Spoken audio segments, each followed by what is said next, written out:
एक संत अपने शिष्य के साथ जंगल में जा रहे थे। ढलान पर से गुजरते अचानक शिष्य का पैर फिसला और वह तेजी से नीचे की ओर लुढ़कने लगा।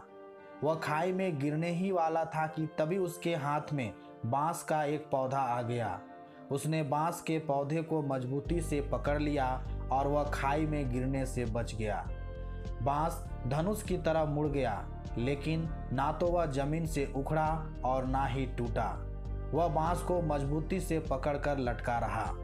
थोड़ी देर बाद उसके गुरु पहुंचे। उन्होंने हाथ का सहारा देकर शिष्य को ऊपर खींच लिया। दोनों अपने रास्ते पर आगे बढ़ चले। राह में संत ने शिष्य से कहा, जान बचाने वाले बांस ने तुमसे कुछ कहा, तुमने सुना क्या? शिष्य ने कहा, नहीं गुरुजी, शायद प्राण संकट में थे, इसलिए मैंने ध्यान नहीं दिया और मुझे तो पेड़ पौधों की भाषा भी नहीं आती। आप ही बता दीजिए उसका संदेश। गुरु मुस्कुराए।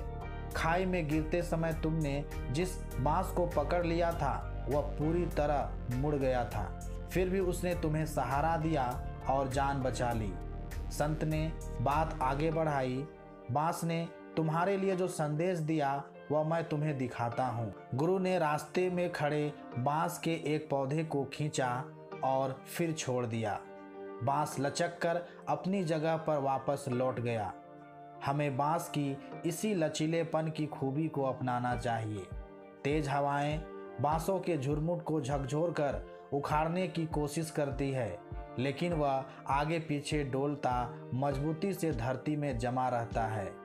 बांस ने तुम्हारे लिए यही संदेश भेजा है कि जीवन में जब भी मुश्किल दौर आए तो थोड़ा झुककर विनम्र बन जाना, लेकिन टूटना नहीं, क्योंकि बुरा दौर निकलते ही पुनः अपनी स्थिति में दोबारा पहुंच सकते हो।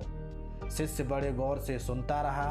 गुरु ने आगे कहा, बांस न केवल हर तनाव को झेल जाता है, बल्कि यह उस तनाव को अपनी शक्ति बना लेता है और दुगनी गति से ऊपर उठता है। बांस ने कहा कि तुम अपने जीवन में इसी तरह लचीले बने रहना। गुरु ने शिष्य को कहा, पुत्र, पेड़ पौधों की भाषा मुझे भी नहीं आती।